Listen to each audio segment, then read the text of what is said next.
Engkanto, multo, tiktik, aswang. Mga karanasang hango sa tunay na buhay, mga kaganapan na mayroong basihan. Ano naman gagawin natin dun? Magpunta lang kasi para malaman nyo naman yung lugar namin, di ba?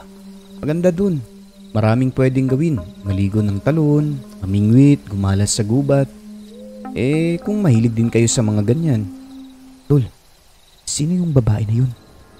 Ang ganda niya. Baka pwedeng ipakilala mo naman sa amin?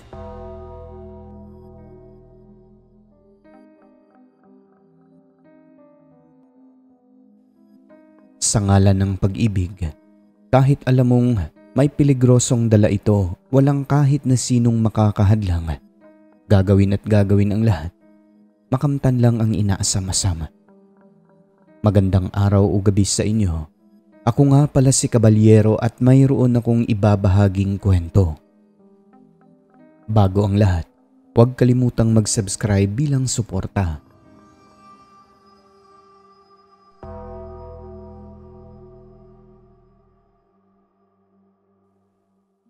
Karanasan ito ng pinsan kong itago na lang natin sa pangalang Jandy.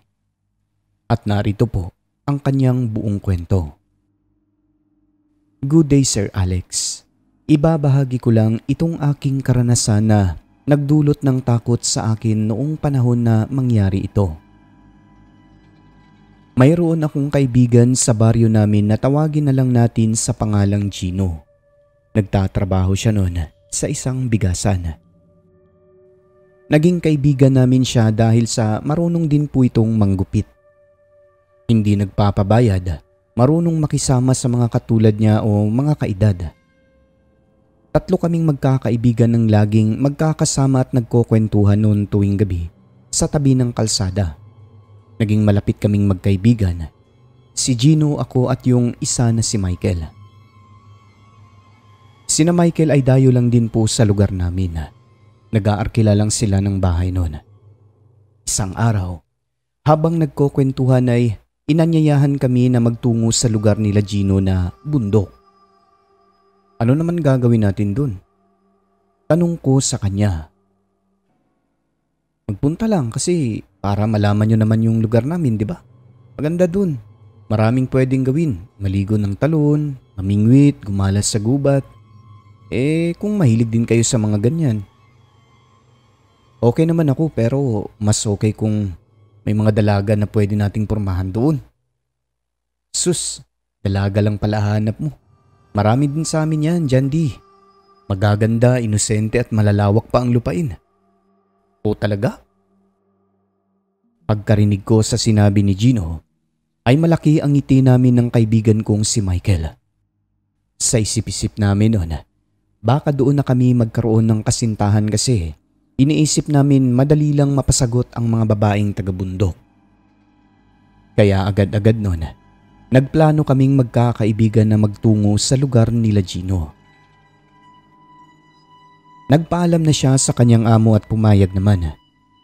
Isang linggo yung plano namin na magbakasyon sa lugar nila. At yun na nga, dumating na ang araw at agad na kaming nagtungo sa kanila. Tatlo kami. Si Gino, ako at ang kaibigan naming si Michael. 2 oras ang biyahe ng jeep. Pagkababa ay sumakay kami ng motorsiklo na tawag ay habal-habal paakyat sa pinakasityo nila. Pagdating sa babaan, sa tuktok ng bundok, naglakad pa kami ng mahigit 1 oras hanggang sa makarating sa pinakasityo o yung lugar nila Gino. May nadaanan kaming maliit na komunidad doon na kukonti lang ang mga nakatirik na bahay. Maya-maya noon habang naglalakad, may namataan kaming isang magandang dalaga na nakaupo sa bungad ng isang maliit na bahay doon. Meron siyang hawak na mga dahon na kung anong halaman. Inalabit ko si Michael sabay pa simpleng nagturo sa kinatatayuan ng babae sa pamamagitan ng mata at paglingon dun. Nanlaki naman ng mata ni Michael kasi maganda yung dalaga na morena. Tumitig ito sa amin, Sir Alex. At nakita kong parang pasimpleng nag-smile siya nang makita kaming naglalakad. Kaya sabi ko kay Gino, "Tol, sino yung babae na yun? Ang ganda niya, baka pwedeng ipakilala mo naman sa amin?" Natahimik kami sa sagot ng kaibigan naming si Gino. "Huwag mo silang tignan dito. Hayaan mo lang at diretso lang tayo sa paglalakad." "Bakit naman, tol?" "Basta, hindi ko yan kilala. At wag natin silang pag-usapan kasi hindi niyo kilala ang mga tao rito. Doon lang sa amin walang problema pero dito, wag lang." Sagot ni Gino. Kami naman sinunod na lamang yung sabi niya kasi nga siya yung nakakaalam sa lugar nila. Makaraan ng ilang minuto kung kailan medyo malayo-layo na kami sa pamayanan na yon. Doon na nagkwento si Gino. Nito, ang mga nakatira umano sa komunidad na yon ay hindi mapagkakatiwalaan. Nagtataglay di umano ng mga kapangyarihan mula sa kadiliman. Magtataka na lang daw sila. Sa isang taon nagkakaroon daw ng parang kasiyahan sa baryo na yon. Hindi naman fiesta basta sila-sila lang at nagkakatay daw ng parang baka. Sa mga ganoong sitwasyon, hindi umano sila dumadaan doon kasi may mga kumakalat na balita noon na ang pagtitipon na ginaganap na yon ay pagtitipon umano ng mga aswang. Pero bakit doon tayo dumaan? Gayong komunidad pala ng mga aswang. Tanong ko pa sa kanya. Sagot nito, okay lang naman kapag ganitong buwan. Kasi nagtitipon yan sila isang beses lang sa isang taon at tuwing araw ng Kwaresma lamang. Kaya pala. Pero nakakatakot naman. Meron palang ganyan dito. Kung dayo ka, syempre matatakot ka. Pero kaming mga taga rito lang din. Nasanay na rin kami. Ang bilin lang ng lolo namin na may alam din sa karunungang lihim. Kahit anong mangyari tuwing mag-uumpisa na ang Kwaresma, wag daw kami dadaan doon. Kaya hindi talaga kami dumadaan. Doon kami sa kabila, kahit medyo malayo, okay lang. Ang importante, ligtas daw, sabi ni lolo. Pwede pa rin namang dumaan pero kung kasama siya. Nakakatakot pala ang lugar na yun, Gino. Bakit ngayon mo lang sinabi, tol? Mga aswang pala tao doon? Hindi naman lahat aswang, pero angkan sila ng mga aswang. Kumbaga, sila-sila lang yung nagsasalinan dyan. Huwag ka mag-alala, tol. Walang mangyari sa'yo na masama. Natakot ka lang kasi nanibago ka, di ba? Pero hindi naman sila nangaano sa amin dito. Magtiwala ka. Hindi nila tayo gagalawin kapag alam nilang nasa puder tayo ng aking lolo. Kilala ang lolo ko dito, si Lolo Rene. Kaya pala yumuko yung dalaga kanina, no, paglingon mo. Tama ka. Pero hindi ibig sabihin no na natakot siya kundi yung pagyuko niya ay parang pagrespeto na lang din na magkakilala sa mukha ganun. Kilala kasi ako rito na apo ni Lolo Rene. Kaya bagaman hindi magkakilala sa pangalan, magkakilala kami sa mga mukha. Kaya pala. Aswang bang babae na yun? Sayang naman ang ganda niya, no? Hindi. Pero angkan sila ng mga aswang. Kayo kung gusto niyo maging katulad nila, nasa sa inyo na yan. Ligawan niyo. Ay, di bali na lang. Sagot ko pa kay Gino. Sumagot naman itong si Michael at sinabing, ako okay lang. Kung kinakailangang maging aswang, tatanggapin ko yan. Para lang mapasa akin ang babaeng mahal ko. Talaga? Sabay tawa ni Michael at sinabing nagbibiro lamang siya. Di mangyayari yun, bahala kayo sa buhay niyo, no? Bagaman medyo nakakakaba noong malaman naming nadaanan pala namin ang komunidad ng aswang sa bundok na yon. Masaya pa rin kaming nagkukwentuhan habang binabaybay ang makipot na daan. Sa isip-isip ko wala naman talagang mangyayari sa amin kasi nga may araw pa naman. Pagdating sa kanila, sulit ang mahabang lakaran sapagkat napakaganda ng tanawin. Malinis ang paligid, malamig ang simoy ng hangin at malayo sa ingay ng syudad. Nakakaaya talaga, Sir Alex. Lalo na kapag marinig ang mga awit ng ibon na animoy nagsasagutan at parang nagbubunyi rin sa aming pagbisita. Sa sobrang pagod ay kaunti na lang yung aming kwentuhan. Agad kaming nakatulog dalawa ni Michael sa kubo nila Gino. Gabi na kaming nagising noon na kung hindi pa ginising ay siguradong mauumagahan talaga. Pero pagkarinig namin sa mga katagang sinabi ng nanay ni Gino na, "O bangon muna, kumain na muna at hanggat mainit pa ang sabaw. Gino, pakainin mo muna ang mga kaibigan mo habang mainit pa ang tinolang native na manok." Kaya hayon, paggising ay agad kaming kumain, Sir Alex, at talaga namang naubos ang halos isang kalderong kanin sa tindi ng gutom. Matapos nun ay nawala yung pagod namin at antok. Nalaman na lang namin ang lolo pala ni Gino ay kumuha ng tuba para sa amin. Gusto nitong makihalubilo at makipagkwentuhan sa amin na mga taga-syudad. Kaya hayon, makaraan lang ang ilang minuto ay nagsimula na kaming mag-inuman ng tuba sa kubo na may maliwanag na sulo. Parang ayaw ko pang tikman nun, Sir Alex, kasi hindi ako sanay sa tuba. Pero nang tikman ko na, iba ang lasa sa una kong natikman noon na parang suka na mapait. Masarap naman pala dahil sobrang tamis, kaya hayon naparami ang inom namin ni Michael. Parang soft drinks lang, pero ayun nga, nakakainit din ng katawan at nakakahilo konti. Nakakalasing kung maramihan talaga ang inom. Merong mga pagpaparamdam lang, mga ganon. May dumadaan pero pinatay ay wala pa naman. Pero ayon sa lolo ni Rene, sa ibang lugar daw nang hahasik ng lagim ang mga mangtas doon. Sila naman doon, hindi naman daw ginambala ng aswang sapagkat itong lolo ni Gino ay may alam sa karunungang lihim, may mga dasal kung paano magtaboy at magpabagsak. Kaya hindi raw ito nilalapitan ng mga nilalang na sakop sa dilim.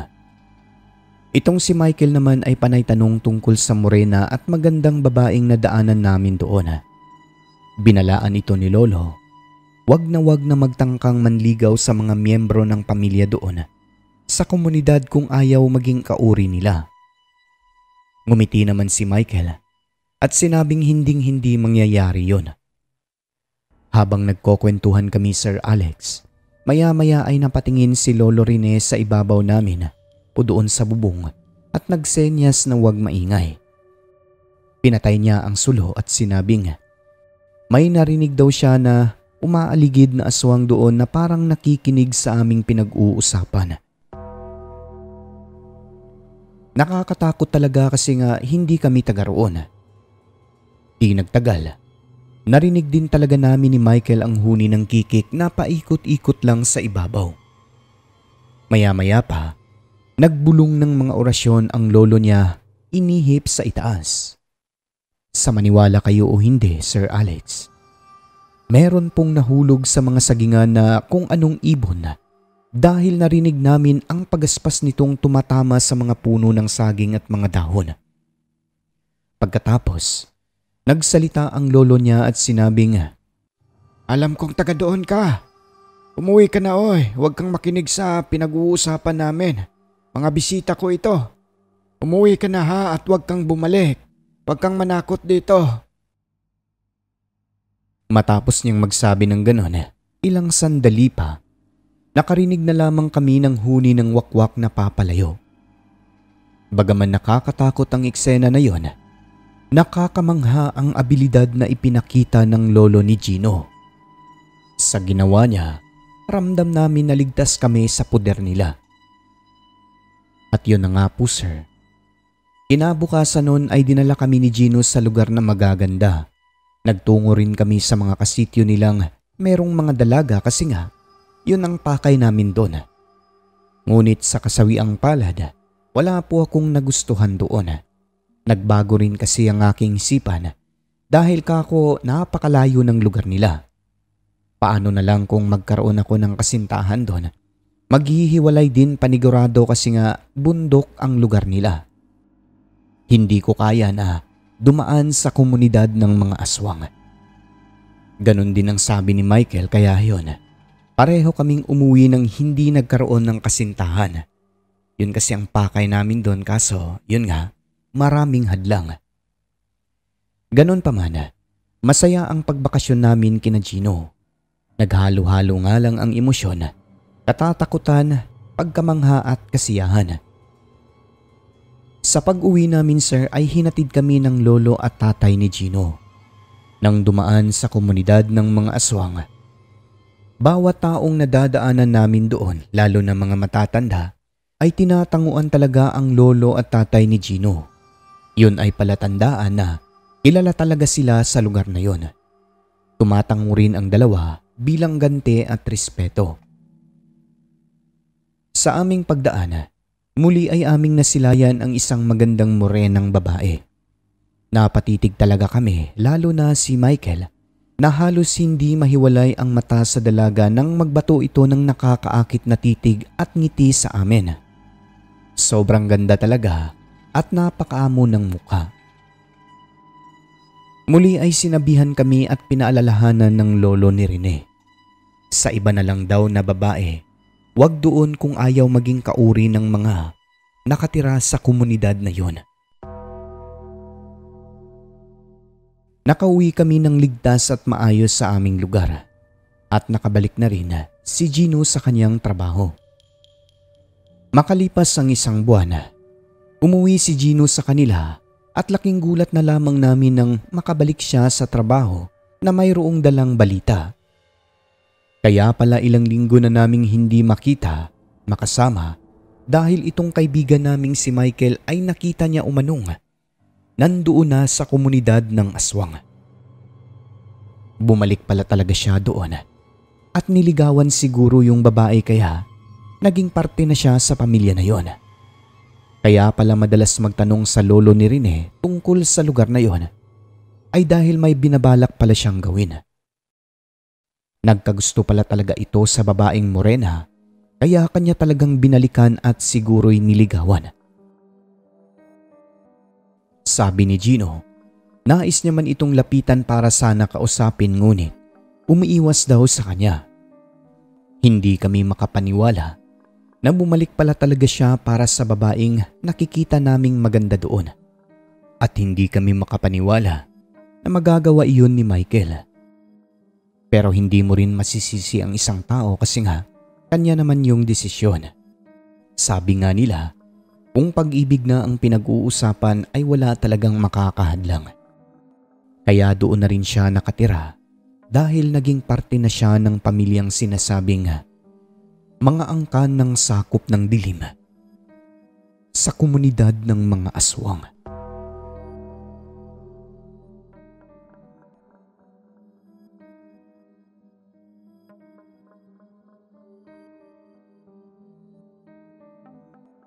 Ang mundong ating ginagalawan, nababalot ng hiwaga at kababalaghan na tanging ang Diyos lamang ang siyang may kasagutan. Ako po si Alex at ito ang Southern Mindanao Creepy Experience.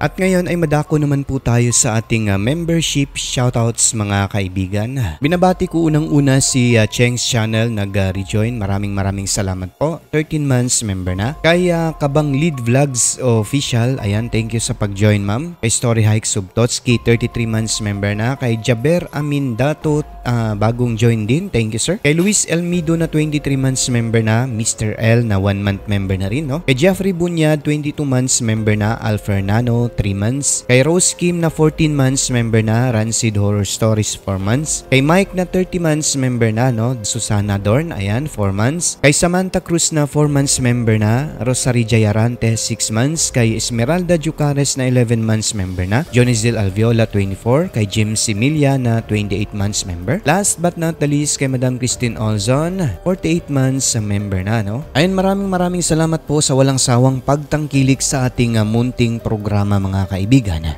Ulit, Taos puso po akong nagpapasalamat. At syempre sa mga commentators natin, last update, no? Babatiin natin ang lahat. Unang-una kay Anika Mishka, pangalawa kay Mark Ryan Sinoron, kay Arlene Cools Besa, kay German Marasigan, kay Bayot Narakista Vlogs, kay Ana Fetting, ayan, thank you po, kay Jackie Makaday, pampatulog niya, pa-shoutout po sa mga anak ko na sina Christine, si Carl, Karina, Kim, Kinjay, at sa apo na si Kurt. Ayan, dagang salamat boss. Dagang salamat din po sa iyo ma'am Jackie Makaday, no? Kay Elmer Vergara, kay Hazel Fiesta, kay Taylor Nuevo, ayan, kay Lynette Riparado, Mary Asilar, kay Rexy Abergas, Marites Guevara, kay Red Guns, kay Jim, no? Kay Drew Dri Tumalon, ayan, kay Nimuel Joshua Magdaong, at last but not the least kay Jen Liam. At sa lahat ng mga silent listener ay welcome po kayo sa channel natin.